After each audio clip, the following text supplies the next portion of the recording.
On the outer fringe of the Lyra drift, beyond the reach of most star charts, there lay a system almost forgotten. The star it orbited was gentle, old, and golden, and the planet it warmed was known only as Miraen. It spun in silence, cloaked in lavender mists, and surrounded by shimmering rings that cast soft glows onto the surface below. Commander Elin Thorne had never seen anything like it. Even after 2 decades of deep space travel, Miraen stirred something in her soul, something quiet and reverent. The crew of the Caldera's Whisper moved slowly in the observation deck, their voices low, as though they'd entered a cathedral.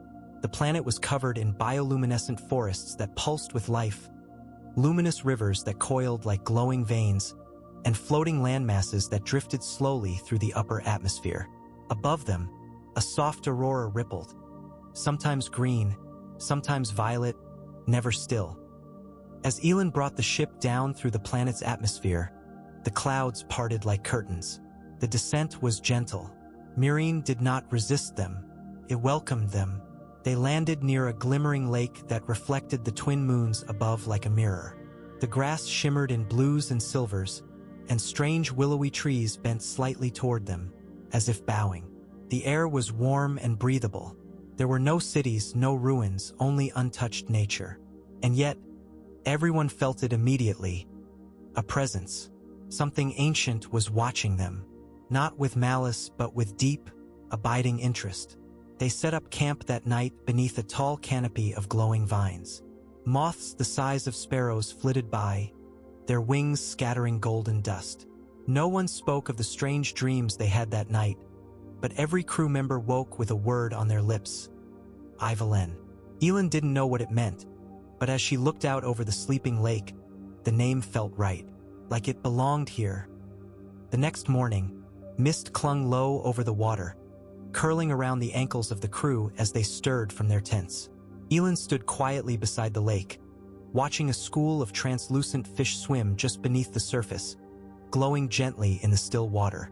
Ivalen, whispered Dr. Miraen, the ship's linguist, approaching with a thermos team mug in hand. I heard it again, in my dream, a voice soft like wind. It said the name as if it was calling me. Elin nodded. You're not the only one. Everyone's mentioned it. Miraen looked thoughtful. I've cross-referenced it in a few ancient root languages, but there's no match. It feels older than language. Later that day, the crew ventured into the nearby woods. The trees were tall and twisted, their bark smooth and cold like stone, and each one glowed faintly from within.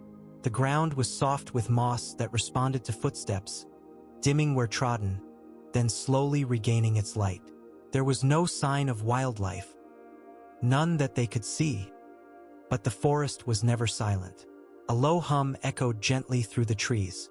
It wasn't mechanical or musical, it was something else, organic, alive. As the sun dipped below the horizon, the glow of the forest intensified.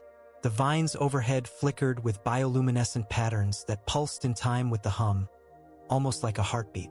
That night, as Elin lay in her tent staring at the pale fabric ceiling, she heard the song. Not a melody exactly, more like a layered tone, a lullaby sung by the world itself. It seemed to wrap around her thoughts, calming her nerves, slowing her heart. She dreamed of a tower, ancient and made of living crystal, hidden deep within the forest. And at the top, a light. It whispered her name. Elin awoke just before dawn, heart slow and breath calm. Outside, the sky had turned from violet to rose, and dew sparkled like stardust on every leaf and blade of grass. She called a small team, Miraen, Arlo the botanist, and Nova the scout, to follow the path from her dream. They brought minimal equipment, unsure how technology would behave deeper in the woods. As they walked, the hum of the forest deepened, and the trees grew taller and more intricate. Delicate white flowers bloomed as they passed, opening only when approached. It's like it's watching, Nova said softly, scanning the trees. Not just watching, Miraen replied. It's learning. They followed a winding stream that ran with water so clear it reflected the sky perfectly. Along its edge, they found smooth stones with etchings, spirals, stars, and symbols that pulsed faintly with their own light. After several hours, the forest opened into a wide glade. In the center stood the tower from Elin's dream. It wasn't made of stone or metal, but of translucent crystal that shimmered with colors that seemed to shift depending on where you stood. It was tall, perhaps 20 stories, but elegant, rising like a tree trunk with branches at the crown. They approached slowly, reverently. No one spoke. A door opened as they neared, not with noise or motion, but as if the wall simply decided to become a doorway. Inside, the air was warmer. A gentle breeze flowed upward through the tower's hollow core, and soft light flickered on every surface. Felt like stepping into the heart of a living thing. Elin placed her hand on the central column, and immediately, a vibration ran up her arm. Not painful, just a warm hum, like touching the skin of a sleeping giant. Then she heard it again. Ivalen. This time, the voice was inside her mind. It wasn't speaking words, it was offering a feeling. Welcome, curiosity, memory. This world wasn't just watching them. It remembered them, and perhaps Elin thought they had been here before. The team rested at the base of the crystal spire, beneath a bow-like overhang that shimmered with soft reflections. Elin had placed her lantern just outside the doorway, an old habit from exploration missions, and its gentle pulse seemed to mirror the subtle glow of the tower itself. Inside, the spiral path that led upward wrapped smoothly around the inner column like a helix of glass. The structure gave no indication of age, no cracks, no erosion, yet it felt ancient. Miraen ran his fingers along the inner wall. "This isn't architecture," he whispered. "It's grown, shaped." They ascended slowly, following the trail of light that shimmered beneath their feet as if it were guiding them upward. At each turn of the spiral, the view beyond the crystal became clearer, the entire forest stretching endlessly below them, a sea of shimmering blue and violet light, and the river they had followed now a ribbon of silver threading through it. Near the top, they entered a chamber filled with floating orbs of light. Not artificial, not mechanical, alive. Each one pulsed with a unique frequency, and as the crew stepped among them, the orbs shifted to follow their presence. Elin reached out. One of the lights hovered near her hand, then gently merged with her skin, harmlessly, almost like mist. Images filled her vision. A people not human, tall and graceful, moving with ease through Miraen's forests. They sang to the trees, shaped stone with sound, lived in peace with the world around them. And then, they left. But they had not died. They had not been conquered. They had become something else. The forest, the lights, the song. Miraen staggered slightly. "I saw them," he said softly. "I think they are the planet now." Their minds dissolved into the environment. Willingly, Elin nodded slowly. "That's why it feels alive. Because it is." They became the memory of the world. For 3 more days, the crew remained near the tower, exploring its upper levels and recording what they could. Every night, dreams grew deeper. The name Ivalen took on different meanings in each dream. Sometimes a place, sometimes a person, sometimes a feeling of home. Nova discovered a path of floating stones leading across the treetops, where great glowing birds roost on platforms of living bark. Arlo found plants that changed color when spoken to, seemingly responding to human emotion. Miraen spent hours meditating near the tower's center, claiming to hear languages he couldn't translate but somehow understood. Elin, meanwhile, began to feel a deep shift within herself. A slowing, a calming. The weight she carried, the burden of command, of exploration, of always seeking, it lightened. The forest, she realized, was not a puzzle to solve. It was a song to listen to, and the more she listened, the more clearly she heard her own voice reflected back. One morning, as the suns rose in parallel, casting twin shadows across the glade, Elin sat at the edge of the lake again. The water was still. The trees stood quiet and tall. In the reflection, she saw herself not as a traveler, but as someone returning. Returning to what? She wondered. Then she heard it. "You've always been here, not from the forest, from within." The stillness of Miraen was not silence, Elin realized. it was presence. Every leaf, every ripple of water, every slow arc of a glowing bird across the sky was intentional, like the world itself was breathing in rhythm and inviting her to do the same. That morning, she left camp before sunrise. She followed a trail that hadn't been there the day before, an arch of stones barely visible under low mist, leading through fern-covered slopes and between tall reed-like trees with translucent trunks.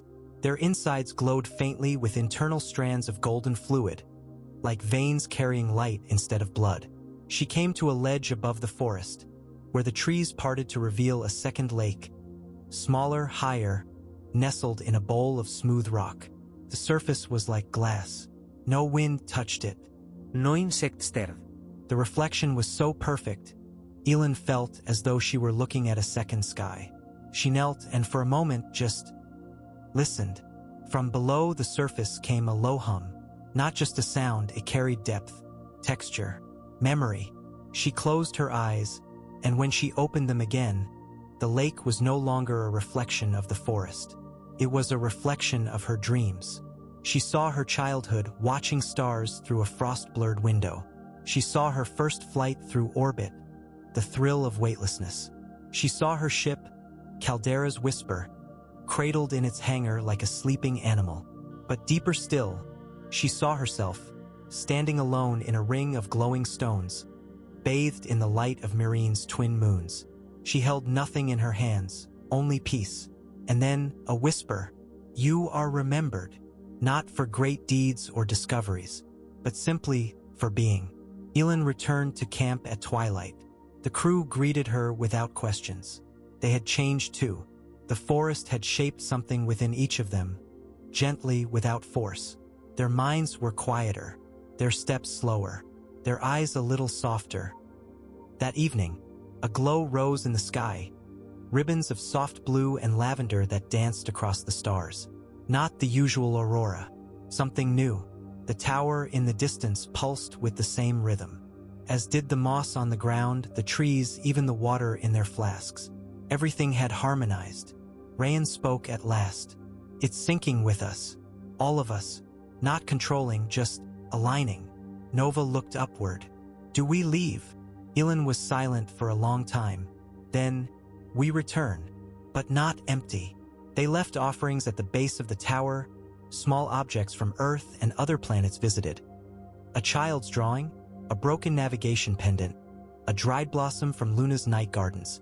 Simple things, honest things, and Miraen accepted them, not by taking but by remembering. The team boarded Caldera's Whisper the next morning. The ship's systems hummed awake, brighter than before. As they lifted off the ground, the forest below shimmered not with farewell, but with contentment. From orbit, Miraen appeared almost translucent, like a dream pressed just beneath reality. Elin watched it from her cabin window as the ship turned gently toward the edge of the Lyra Drift. Her journal sat open beside her, a blank page half filled with lines written by instinct rather than thought. "We came to find a world, but instead found stillness. We listened, and it listened back." In the silence of space, the crew slept peacefully, no longer seeking answers, but carrying a new rhythm in their hearts, one of patience, wonder, and quiet joy. And though they traveled far in the years to come, no planet ever felt quite like Miraen, because Miraen had not just welcomed them, it had remembered them, and in dreams, whenever they closed their eyes, they returned to its luminous valleys. Long after the Caldera's Whisper had left Miraen's surface, the memory of the world lingered. But what the crew didn't know, what Elin would come to discover, was that Miraen held more than the forest, more than glowing lakes and silent towers. Beyond the western horizon, behind veils of permanent cloud and beneath mountain ridges that no satellite could see, lay something else entirely. A place the Ivalen had called Tevrin, the Deep Vale. Weeks after their return to orbit, the crew felt Miraen's pull again. Not in dreams this time, but in mood, in instinct. Elin found herself sketching spirals on her datapad. Miraen began humming low tones as he worked, matching the harmonic frequencies they'd recorded from the forest. Nova, normally restless, now sat for hours by the viewport in silence. So Elin made the call. They would return one last time. They brought fewer instruments, just themselves, their memory, and a desire to listen again. This time, they landed far west, beyond the glimmering rivers and light-bent canopies, beyond the ridge that had once been too dense to penetrate. As the ship descended, they pierced the clouds and gasped. Below was a valley of floating stones and radiant mists, threaded with bridges of woven branches, and at its center stood a great stone cradle, half-natural, half-shaped, covered in shimmering vines. Bioluminescent blossoms drifted through the air like feathers on a breeze. The ground was soft, breathing, and waiting. In the deep vale, nothing moved quickly. The wind was slow and warm, like a breath stretched over hours. The light that filtered through the haze shifted gently in color. Never harsh, never still. Elin and the others moved as though wading through a dream. Around them, vast pillars of crystalline bark rose like natural cathedrals. Inside the cradle of stone, they found what could only be described as a garden. But it was not made of flowers or vegetables. Instead, there were forms, shapes like seated figures, resting in poses of deep peace. They were not statues, nor were they alive. They shimmered, translucent and tall, like ghosts made of memory and light. Miraen approached one, kneeling beside it. I think these are the Ivalen. What's left of them? Nova reached toward another and paused, hand hovering inches away. They didn't die, she said. They changed. The figures pulsed faintly, resonating with the forest's distant hum. And then the figures sang. No words, just tones. Long, layered, slow and deep. The crew knelt. None of them had planned to. Simply felt right. Elin's thoughts quieted. Her breathing slowed. And inside the silence that followed the song, she heard a single, clear thought. You have remembered us. So now we remember you. And in that moment, Elin knew Miraen had not been abandoned. It had chosen to rest, to sleep in its own way. Not dead, not lost, evolving in stillness. After the song faded, the crystalline figures remained perfectly still, softly glowing, their outlines flickering like candlelight seen through water. The air in the cradle thickened with calm. No one moved. No one dared speak. Eventually, Miraen gestured toward the far wall of the stone enclosure, where dozens of thin vine-like threads descended from above and touched the earth like roots. Small orbs of soft golden light hovered among them, as if suspended in time. Elin stepped closer. Each orb shimmered with a quiet vibration, like a memory humming just beneath the surface. She reached toward one. Her fingertips brushed the light, and her vision blurred, not in pain or confusion, but like dipping beneath warm water. She stood now in a memory not her own. Vast cities of curved crystal and living stone filled the horizon. The Ivalen walked in pairs, their hands glowing as they moved through spaces filled with trees, light, and open sky. They sang to grow their homes. They listened to shape their paths. And then, she saw the stars begin to fade. A cooling sun, a decision, not to fight, not to flee, but to change, to preserve all they had known, not in stone or metal, but in silence, in stillness, in Miraen. She pulled her hand back slowly. Behind her, the others stared in wonder. They had seen it too. This is their archive, said Miraen. A living one. No, Elin whispered. A dreaming one. They stayed for days, moving slowly through the deep vale, exploring its quiet corners. The landscape shifted subtly at times. A gentle hill one day would become a pool the next. The stars above Miraen rotated slowly in the sky, casting different colors over the valley at night. Sapphire, violet, bronze. They found a waterfall with no visible source. The water glowed from within, pouring down into a shallow basin filled with stones that chimed when the water touched them. Nova dipped her fingers in and felt a calm so profound. She wept without understanding why. They slept beneath overhanging boughs that bent downward like sheltering wings. In dreams, they no longer saw abstract symbols or strange echoes. They saw memories. Real ones, conversations, births, farewells, celebrations of light, and long, silent evenings where the Ivalen simply sat together, listening to the wind. Miraen was not just a world. It was remembrance in planetary form. One evening, just after the twin moons had crossed, they heard a low tone echoing across the vale. It was not from the figures, nor from the trees, came from beneath the ground. Following the vibration, they reached a narrow path between two tall ridges. Vines parted as they approached, revealing a flat clearing with a single smooth stone in its center, about the size of a person, shaped like an egg lying on its side. Elin stepped forward. Without touching it, she sat before the stone and listened. The sound was unlike the others, deeper, layered with harmonic complexity. It wasn't just one voice, it was thousands. She closed her eyes, and Miraen gave her its final memory. The last of the Ivalen, gathered in quiet unity, kneeling before this stone. They had sung a song, not to preserve themselves, but to release what was no longer needed. Their fears, their past, their time-bound worries. They gave them to the stone, and in doing so made room for something else. Not immortality, but peace. Elin stayed near the singing stone long after the sound had faded. There was no rush on Miraen, no clocks, no deadlines, no demands. Even the sky seemed to move at its own thoughtful pace. She traced a finger along the moss-covered soil, its warmth soaking into her skin. All around, the air seemed to shimmer, not from heat, but from memory. Like the world itself remembered every footstep, every breath, every whisper left in its soil. Rayan joined her, carrying a small device he had long since turned off. He sat down beside her quietly. "They didn't leave behind books," he said after a time. No bolts, no monuments. "They didn't need to," Elin replied. "The world became their book." He nodded slowly. "It remembers better than any machine ever could." Above them, a group of slow-floating blossoms descended from the trees. Their petals opened mid-air, revealing tiny filaments that pulsed with soft light. The blossoms didn't land. They simply hovered, drifting lazily like tiny sky lanterns caught in an invisible current. The team camped in the clearing that night. Each of them found their own space, not needing to be close, yet somehow still connected.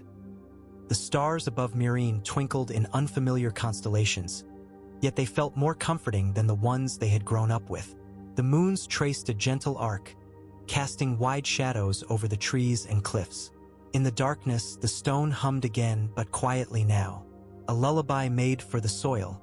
In the morning, the crew gathered at the stone without speaking. Nova placed her pack on the ground and opened it.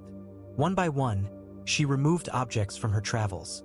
A compass from her first training mission, a torn page from a journal, a feather from a bird she'd seen on a desert moon. She placed them gently before the stone. Arlo followed, leaving a sample vial of a now-extinct flower. Rayan placed his family's insignia pin. Elin, last, stepped forward and placed her navigator's patch, worn thin from years of wear, on the moss.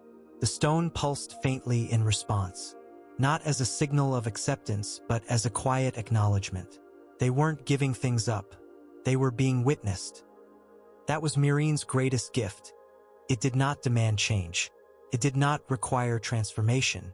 It simply held what was given to it, and in doing so returned peace. The crew felt it individually. Rayan no longer feared being forgotten.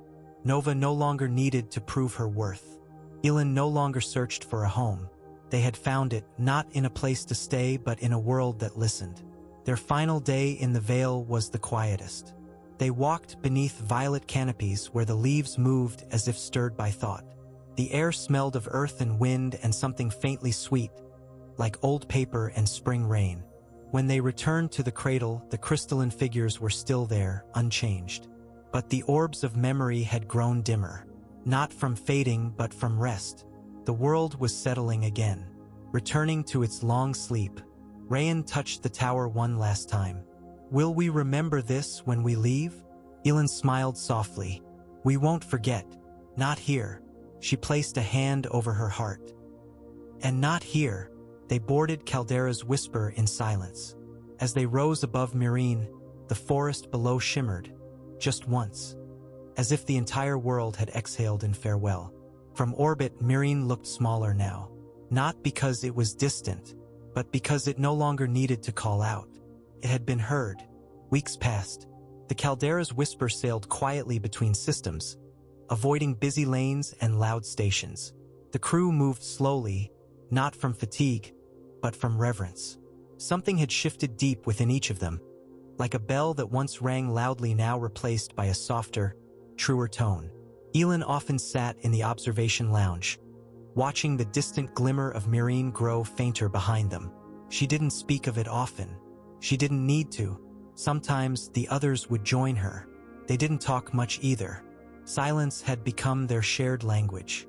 At night, each of them dreamed, not of missions, not of navigation charts or crew logs, but of forests that breathed, of glowing rivers, and of the crystalline figures in the deep veil that watched over everything without judgment. Nova had started painting. Her quarters were lined with soft watercolors of forests and skies that didn't exist in any database. Miraen composed a quiet melody based on the harmonic tones they'd heard from the stone. It had no lyrics, no rhythm, only presence. Miraen had left its mark. Not a scar, a garden, one that bloomed within them. In her private terminal, Elin opened an old draft she'd written during her first year as a captain, a report to Central Command that she never sent. It had been full of worries, performance metrics, and questions about legacy. Now she deleted it. She began typing something new. We came looking for knowledge. We found stillness. Miraen did not speak in warnings or lessons. It did not ask for attention. It only waited.